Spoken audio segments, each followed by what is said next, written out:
Bonjour, ça me fait plaisir d'être ici. J'aimerais remercier les organisateurs du MAPAC de nous avoir invités aujourd'hui pour venir parler de l'AECG, un accord qui me tient beaucoup à cœur. Durant 5 ans, j'étais en poste à Paris et puis on a travaillé extrêmement fort auprès de nos interlocuteurs français, puis comme tous mes collègues dans les autres ambassades en Europe aussi, dans l'Union européenne, pour s'assurer qu'on pouvait compléter la négociation de cet accord et le mettre en œuvre. C'est un accord auquel on croit énormément et c'est un accord qui, aujourd'hui, comme disait M. Audet, est prêt à mettre en œuvre. Donc, je dirige maintenant le secrétariat de l'accord avec l'Union européenne. Qu'est-ce que l'on fait? On a complété la négociation, on s'occupe de la mise en œuvre. La fameuse date du 21 septembre me hante, de façon positive. Et on essaie de s'assurer que vous, les exportateurs, pourrez tirer avantage de cet accord-là le plus rapidement possible. Voilà. Donc, je voulais vous parler un peu du potentiel du marché de l'Union européenne, mais Michel a déjà couvert ça en détail, donc je vais passer assez vite. Je voudrais aussi vous expliquer les avantages d'un accord comme l'AECG pour les producteurs, les exportateurs agricoles québécois et canadiens. J'ai un point de vue. Souvent, ces accords-là sont assez rébarbatifs. C'est difficile à comprendre qu'est-ce qu'il y a dans ça. C'est 1600 pages de jargon, de négociateurs commerciaux, et on n'a pas trop envie de se taper la lecture détaillée. Mais je pense que je peux vous apporter un peu un point de vue de délégué commercial. J'ai été délégué commercial en poste, entre autres, au Japon. J'étais délégué agroalimentaire. Et puis essayer de voir comment est-ce qu'on peut tirer de cet accord-là de l'information qui est utile puis qui a un potentiel économique pour vous. Donc, comme je disais, je vais passer rapidement là, sur les statistiques. L'Union européenne, le plus grand importateur de produits agricoles et agroalimentaires au monde, bien sûr, avec un marché de plus de 500 millions de personnes, on s'en serait douté un peu. Du point de vue des exportations agricoles canadiennes pour l'ensemble du pays vers l'Union européenne, c'est 3,6 milliards en 2016. Et puis, comme vous pouvez voir sur le deuxième graphique, c'est en augmentation. C'est un peu cette augmentation-là des exportations dans le secteur agricole puis dans d'autres secteurs aussi qui nous a poussé à vouloir avoir un accord de libre-échange avec l'Union européenne.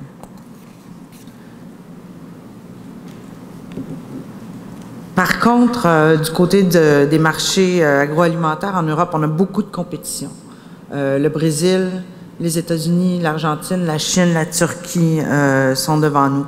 Mais avec la négociation, avec la mise en œuvre de l'accord, soudainement, le Canada va avoir un avantage puisque tous ces pays-là vont continuer à être soumis à des règles tarifaires et non tarifaires qui seront moins avantageuses que celles dont pourront profiter les exportateurs canadiens.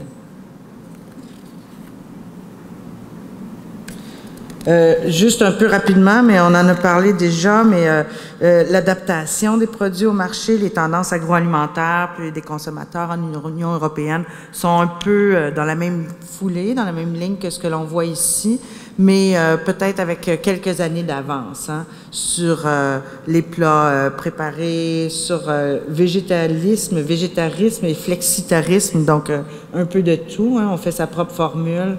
L'importance du bio, des aliments fonctionnels, puis l'importance du commerce en ligne, surtout dans les grands centres urbains européens. Donc, ça sera des tendances auxquelles les sociétés exportatrices pourront s'adapter. Alors, le sujet dont moi je veux vous parler aujourd'hui, c'est vraiment le contenu de l'accord. Et c'est un accord plus élaboré que tous les autres accords qu'on a négociés auparavant. Ça couvre virtuellement tous les aspects de notre relation commerciale avec l'Union européenne. pas seulement les tarifs, mais aussi beaucoup de barrières non tarifaires, ce qui est un petit peu plus, parfois un peu plus rébarbatif ou difficile à comprendre. Avant d'aller en détail dans les différents aspects de la SCG, je voulais juste revenir un peu sur la question de l'entrée en vigueur provisoire, parce qu'on se fait poser beaucoup de questions sur ça. Qu'est-ce que c'est ce 21 septembre et pourquoi est-ce que vous dites entrée en vigueur provisoire plutôt qu'entrée en vigueur? Puis Michel l'a mentionné, une certaine partie ne sera pas mise en vigueur. Et c'est très spécifique ce qui ne sera pas mis en vigueur, c'est l'établissement d'un tribunal de règlement des différends entre investisseurs et États. Ce n'est pas ce que j'appellerais un aspect économique de l'accord. Donc, ce n'est pas un aspect qui impacte l'accès au marché. Pour un exportateur canadien ou québécois, que ce tribunal-là soit mis en œuvre maintenant ou plus tard n'a pas vraiment d'impact. Puis, il y a toute la question de la ratification des États. Donc, c'est une question de compétences mixtes entre l'Union européenne et les États. Et les États ont donc compétence sur certaines questions. Il a été considéré que sur les questions des tribunaux d'investissement, les États membres devaient se prononcer. Ça n'empêche absolument pas toutes les mesures tarifaires, non tarifaires de l'accord d'entrer en vigueur. Et puis, les prochaines étapes ne devraient pas remettre ça en question, puisque les questions sur lesquelles se penche l'accord sont de compétences exclusives de l'Union européenne. Donc, quels sont ces aspects-là? Bon, les droits de douane, on en a parlé, les barrières non tarifaires, l'ouverture des marchés publics, hein, c'est 3,3 trillions en français, billiards, pas milliards, billiards, de dollars de marchés publics qui seront ouverts. C'est l'ouverture pour le commerce des services qui sera facilité, la mobilité de la main-d'œuvre, les flots d'investissement. On a parlé aussi rapidement de 94% des tarifs qui étaient éliminés. En fait, c'est 94% des lignes tarifaires de produits agricoles, mais pour l'ensemble des lignes tarifaires, c'est 98% des lignes tarifaires qui seront en franchise de droits de douane. Donc, 21 septembre, 98% des lignes tarifaires dans le système harmonisé vont immédiatement être éliminées. Le reste, qu'est-ce qui reste? Qu'est-ce qui reste au niveau agroalimentaire? Il reste les secteurs que, de part et d'autre, on a voulu protéger. Pour nous, c'est les secteurs qui sont en gestion de l'offre. Pour les Européens, c'est les secteurs sensibles, bœuf, porc, quelques autres également, pour lesquels il y a des contingents. Je vais revenir là-dessus un peu plus tard. Pour les aliments transformés, à l'exception du maïs sucré et du sucre raffiné, ce sont tous les tarifs qui sont éliminés immédiatement, jour 1. C'est important parce que c'est des tarifs souvent qui sont prohibitifs, surtout pour les aliments transformés. Plus un aliment est complexe, plus il y a de transformation habituellement, plus le tarif risque d'être élevé. Donc, ce sera une élimination totale. Si vous vous comparez avec votre compétiteur américain ou votre compétiteur brésilien ou mexicain qui fait face à peut-être des coûts de transport relativement semblables à ceux auxquels vous faites face, soudainement, vous avez une réduction de tarif, donc un avantage compétitif qui peut être facilement de 5, 7, 10%, dépendamment des produits. On a aussi adopté une liste négative pour l'élimination des droits de douane. Alors, plutôt que de dire les lignes 100 à 200, voici l'élimination, on a plutôt pris l'approche contraire en disant voici les seules lignes pour lesquelles nous conservons une certaine protection. Et il ne peut pas avoir de retour en arrière. Donc, il ne pourrait pas y avoir un réétablissement d'un tarif par la suite. Donc, sur le site web de la SCG, sur le site d'Affaires mondiales Canada, on a une sous-section qui porte spécifiquement sur la SCG. Vous pouvez trouver la liste tarifaire négative. On a aussi un autre outil qu'on a mis en ligne qui est un comparateur de tarifs. Vous pouvez trouver le lien, mais je pourrais le communiquer via le MAPAC par la suite, mais c'est facile à trouver sur le site des Affaires étrangères. Un comparateur de tarifs. Alors, vous trouvez votre code, vous l'entrez, vous inscrivez quel marché vous intéresse. Donc, c'est les marchés avec les marchés principaux avec lesquels le Canada a un accord de libre-échange. Donc, vous aurez Union européenne, Corée, ALENA, et vous faites rechercher et immédiatement, le système vous dit quel est le tarif qui s'applique à votre produit. Dans la mesure où vous êtes capable de déterminer exactement quel est le produit, quelle est la ligne tarifaire, quel est le code qui s'applique. Et si vous rencontrez les règles d'origine, je vais y revenir dans quelques instants. Quelques mots sur les contingents tarifaires, ce qu'on appelle les quotas. Donc, c'est un accès préférentiel qui est accordé pour un volume précis de certains produits. Alors, il y a des contingents tarifaires qui sont provisoires, qui vont s'échelonner sur quelques années, de façon à permettre aux producteurs de ces produits-là de s'adapter. Ça s'applique donc blé dur, grain d'orge, seigle, avoine. C'est pour éviter qu'il y ait une trop grosse modification du marché, ce qui pourrait mettre en danger certains producteurs. Ça s'applique aussi à des produits industriels. On a la même chose sur les produits automobiles. D'autres contingents sont permanents. Donc, on a accordé de part et d'autre des volumes spécifiques dont les produits pourront entrer en franchise de droit et toutes les quantités supérieures vont rester soumises à des droits qui sont prohibitifs habituellement. Donc, l'accès que nous avons obtenu couvre le blé commun, le bison, le bœuf et le porc et le maïs sucré transformé. Dans le cas du bœuf et du porc, c'est significatif.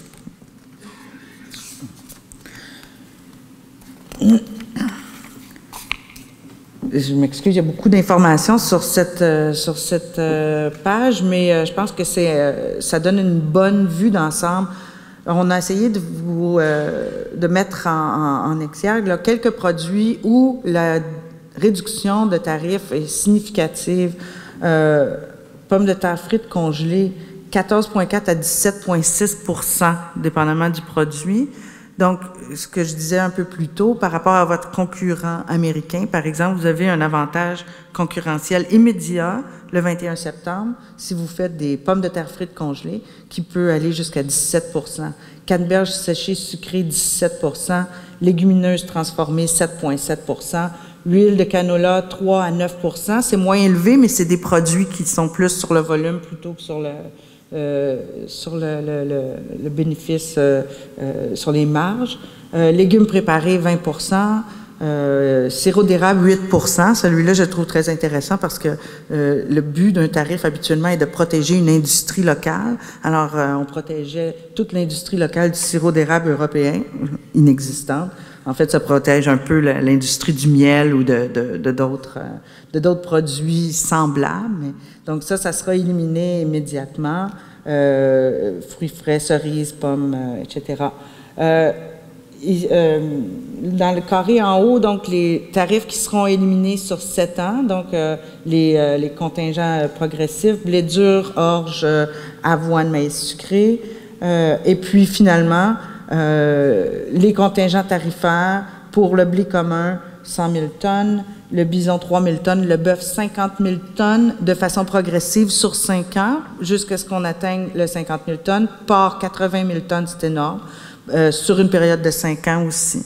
Michel a mentionné plus tôt, ça représente une petite portion de la consommation européenne. Bien sûr, si un pays regarde ça et le prend à l'échelle de son propre pays, ce que certains interlocuteurs, parfois en France ou ailleurs, faisaient, disaient c'est énorme par rapport à notre production, mais c'est sur l'ensemble de l'Union européenne. Donc, ça représente, dans le cas du bœuf et dans le cas du porc, des pourcentages minimes de parfois moins de 1 % de la consommation totale. Je vais parler rapidement des règles d'origine. Ça aussi, c'est un sujet un peu compliqué, mais qui est crucial, surtout dans l'industrie des aliments transformés. Vous êtes probablement assez familier avec ça, mais je vais me permettre de faire un peu une revue très générale de la question. Donc, pour qu'un produit puisse bénéficier des bénéfices d'un accord de libre-échange, il doit être considéré comme provenant du produit, du pays, de la partie à l'accord. C'est facile, si vous faites pousser des carottes, vos carottes ont poussé ici, elles sont canadiennes. Par contre, si vous faites des pizzas surgelées, ça devient un peu plus compliqué parce que il n'est pas clair que tous vos intrants ont été produits. Ici, ça devient encore plus compliqué si vous faites du chocolat parce que là, il y a peu de chances que le cacao et le sucre oui, mais en partie, proviennent d'ici. Donc, pour ces raisons-là, il y a toutes sortes de règles. Puis le chapitre sur les règles d'origine, c'est un chapitre très volumineux parce que on regarde vraiment beaucoup de cas d'espèces. Donc, produits entièrement obtenus, c'est les carottes. Cumul des origines. Si vous utilisez des intrants qui proviennent de l'Union européenne dans la fabrication de votre produit, les produits sont considérés comme étant d'origine. Donc, vous pouvez cumuler les origines entre les produits de l'Union européenne et les produits du Canada pour garder une origine canadienne.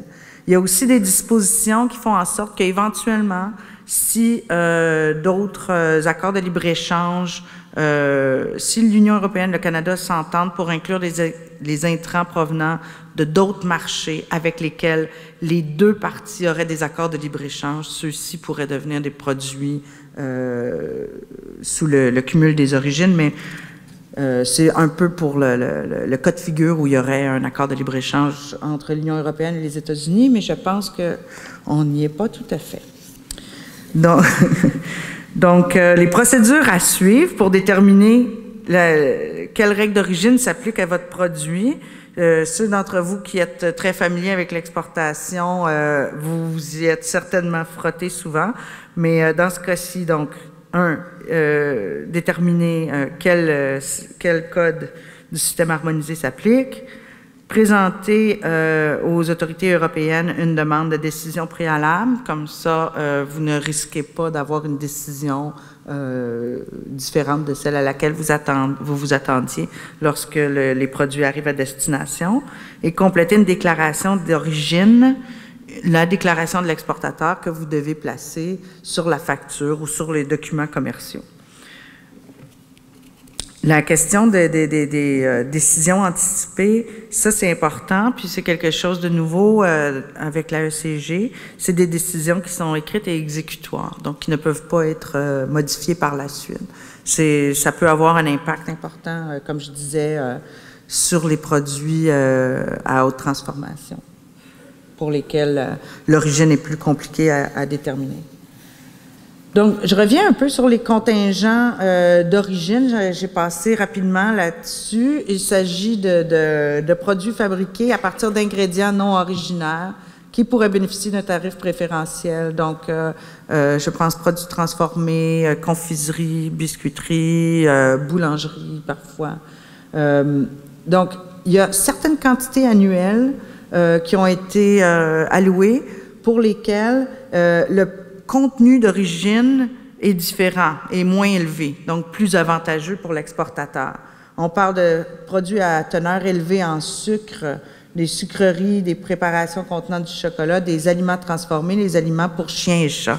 Donc, dans le cas de ces produits-là, il y aura un certain contingent, une quantité qui sera autorisée à être exportée libre de droits tarifaires, malgré le fait qu'elle ne rencontre pas les règles d'origine. Il y aura des règles d'origine un peu plus flexibles.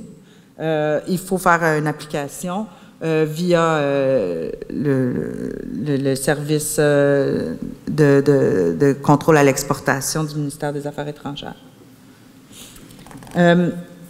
On a préparé quelques exemples pour essayer de rendre ça un peu plus concret. Donc, des flocons de pommes de terre, produits qui bénéficient de l'élimination immédiate de droits de douane. Donc, les étapes 1, trouver le code, s'assurer qu'on a le bon produit, déterminer qu'on rencontre la règle d'origine, utiliser l'outil en ligne InfoTarif dont je vous ai parlé pour vous assurer qu'effectivement le tarif auquel vous vous attendez s'appliquera, sachant que c'est un outil informatif, hein, l'InfoTarif en ligne, ce n'est pas un outil normatif. Donc, vous trouvez l'information, ça vous donne une idée précise si oui ou non vous pouvez aller de l'avant, quel est le tarif qui s'applique, mais vous devrez le déterminer avec les autorités européennes, puis souvent avec un courtier en douane. Donc, comme les flocons de pommes de terre ne sont pas dans la liste négative de l'Union européenne, qui protège certains produits, ça veut donc dire qu'il n'y a pas de tarif, le droit de douane présentement à 12,2 est éliminé complètement pour une valeur de 100 000 $ de produits, c'était 12 000 $ de droits de douane qui disparaissent. Pendant ce temps, votre compétiteur au sud de la frontière, pour la même quantité de produits au même coût de production, disons dans un exemple peut-être un peu fictif, mais sera encore soumis à un droit de douane de 12,2 %. Un autre exemple sur un produit qui est soumis à un contingent tarifaire provisoire, des crevettes préparées. Donc, c'est un contingent tarifaire qui va éliminer le tarif sur une période de 7 ans. Hein? Donc, encore les mêmes étapes, trouver votre code, vérifier avec les autorités européennes, vérifier sur InfoTarif. Et comme les crevettes figurent sur la liste négative, un taux de base de 20 %, une période de transition de 7 ans. Donc, vous voyez, à chaque année, le tarif passe de 17,5 à 15 à 12 à 10 à 7 à 5 à 2,5 et à 0. Je voulais juste dire un mot rapide sur les contingents tarifaires que nous avons consentis aux Européens, ceux sur le fromage, dont vous avez certainement entendu parler, beaucoup. Qu'est-ce que ça représente? En fait, c'est 16 000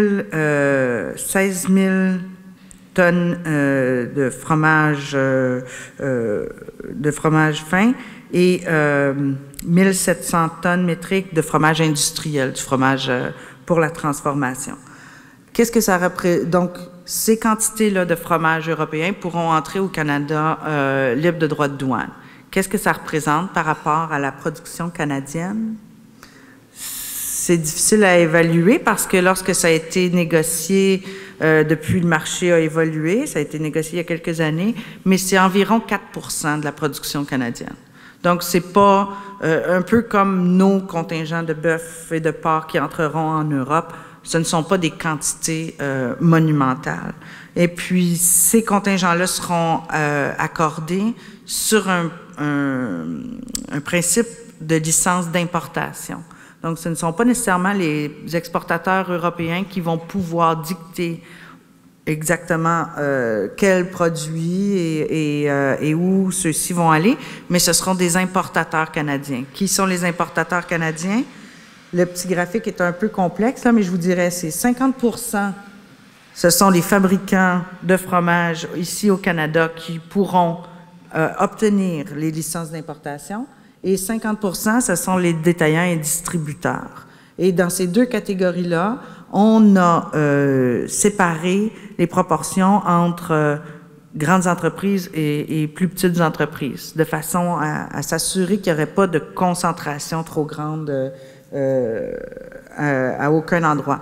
Donc, pour les fabricants ou les détaillants, petites, moyennes entreprises, ces contingents-là sont disponibles. La période d'application pour les premiers contingents pour cette année, donc du 21 septembre au 31 décembre, là, est ouverte et se termine le 8 septembre.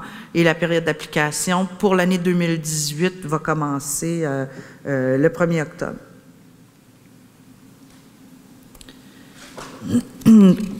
Donc, Au-delà des mesures qui touchent les tarifs, il y a plusieurs autres aspects de la ECG qui sont spécifiques au secteur agroalimentaire, les mesures sanitaires et phytosanitaires. Vous êtes certainement familier avec ça, donc tout ce qui concerne la sécurité alimentaire, la vie, la santé des animaux, des végétaux. Donc, sous la ECG, on importe certaines structures qui existaient déjà auparavant. On prévoit un nouveau comité mixte pour la gestion des questions sanitaires et phytosanitaires qui va permettre, si on veut, une coopération accrue. Ces mesures-là, mesures phytosanitaires, souvent, c'est la plus grande barrière à l'entrée pour des exportateurs agroalimentaires, vous le savez. C'est des produits sensibles. Il y a toutes sortes de raisons. On essaie de s'assurer que les décisions qui sont prises sur des bases scientifiques et non pas sur des bases émotives. Michel en a parlé, toute la folie là, sur le poulet au chlore puis le bœuf aux hormones. Donc, via un comité comme ça, on s'assure de pouvoir discuter des choses dans un cadre scientifique pour trouver des solutions. Sur la question des indications géographiques, rapidement, donc on a reconnu certaines indications géographiques de l'Union européenne, environ 140. C'est nouveau pour le Canada, on n'avait jamais fait ça. Le concept des indications géographiques en droit de la propriété intellectuelle, c'est un concept qui n'existe pas en Amérique du Nord. Nous, on base notre propriété intellectuelle sur les marques de commerce. L'indication géographique, ça vise à reconnaître que l'origine d'un produit lui confère une qualité ou un caractère particulier. C'était très, très important pour les Européens parce qu'ils croient fondamentalement à ce système-là. Et puis, on a accepté de le reconnaître pour une grande quantité de produits. La liste des indications géographiques est disponible à l'annexe 20. C'est une lecture absolument fascinante parce que vous allez découvrir des noms d'huile, de fromage et de produits que vous aviez jamais soupçonnés existaient. Donc, on a reconnu qu'on pouvait protéger, d'un point de vue de protection de la propriété intellectuelle, la contrefaçon de ces produits-là. Donc, si vous voulez faire un brie de mots à Drummondville, bien, malheureusement, vous devrez l'appeler brie de Drummondville et non pas brie de mots. Je pense. Mais les noms qui sont génériques n'ont pas été protégés. Hein. Ce qui est utilisé de façon plus générique ici, pas tous, mais une bonne partie, n'ont pas été protégés pour ne pas affecter négativement les producteurs actuels. Ou ils n'ont pas été protégés, ou ils ont été protégés avec une clause grand-père, c'est-à-dire si vous utilisiez le terme feta sur votre emballage de produits au moment de la mise en œuvre, vous pourrez continuer à le faire. Si vous commencez à produire ce type de fromage-là dans un an, vous devrez dire quelque chose comme fromage de type feta ou fromage, etc. Donc, c'est un peu complexe. Il faut voir, je pense que ça s'applique surtout aux producteurs de fromage. Est-ce que nous, on a reconnu des indications géographiques canadiennes en Europe? Ben, non, parce qu'on n'en a pas, mais l'accord ouvre la possibilité à ce qu'on le fasse. Juste quelques facteurs qui ne sont pas liés à la ECG, mais qui sont importants à comprendre pour exporter vers l'Union européenne. Donc, dans la ECG, on ne modifie aucune réglementation existante des parties. Il n'y a rien dans la ECG qui force une des parties à modifier sa réglementation, ses exigences à l'importation, exigences sanitaires, etc., etc. Donc, quelles sont ces exigences-là? Production dans un établissement agréé par le gouvernement fédéral, certificat d'exportation reconnu par l'Agence canadienne d'inspection des aliments, autorisation des produits importés par l'Union européenne. Donc, si certains produits génétiquement modifiés n'ont pas été autorisés encore en Union européenne, on ne pourra pas les exporter. Et puis, exigences relatives à l'étiquetage selon le pays. On fait bien attention, ça ne veut pas dire un étiquetage qui détermine le pays d'origine, hein, Country of Origin Labeling, là, les fameuses mesures cool, comme on dit en acronyme, mais plutôt des étiquetages sur le contenu nutritif, ou etc., ou des étiquetages dans une langue spécifique à un pays.